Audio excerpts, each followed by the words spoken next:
Life లో చాలా up and downs చూసారు. అయినా కూడా ఎంతో ధైర్యంగా ముందుకు అడుగేస్తున్నారు. ఈ ధైర్యం ఎక్కడి నుంచి వచ్చింది? మీకు బ్యాక్ సపోర్ట్ ఎవరు అంటే ఏం చెప్తారు? అంటే మ్యామ్ యాక్చువల్లీ బ్యాక్ సపోర్ట్ అంటూ కాదు మ్యామ్, ఒంటరి పైనమే ఎక్కువ ఒంటరి పోరాటం ఎక్కువ ఎక్కువ అంటారా? కానీ ధైర్యం ఎక్కడి నుంచి తెచ్చుకోవటం అనేది నేను చాలా మందిని చూసి inspire అవుతుంటాను ma'am.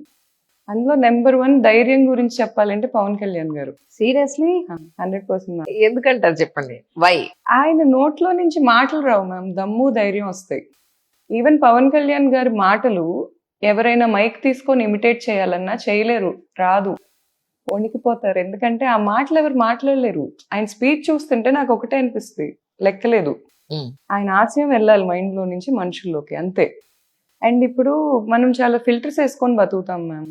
Caste, gender, religion, డబ్బున్నోళ్ళు, డబ్బు లేనోళ్ళు, ఏ కార్లు వాడతారు, ఇవన్నీ ఫిల్టర్స్ మనం ఫిల్టర్స్ వేసుకొని బతుకుతున్నాం. ఆ ఫిల్టర్స్ అన్ని తీసేస్తే మనిషి అని ఒకటి మిగులుతాడు ఎవరికైనా. ఆ మనిషికి ఈ 2 రాష్ట్రాల్లో ఏదైనా వ్యక్తి నచ్చితే అది పవన్ కళ్యాణ్ గారే నచ్చుతారు. ఎందుకంటే ఆయన యాజ్ ఏ మనిషి ఉంటారు, నాకు అనిపించింది.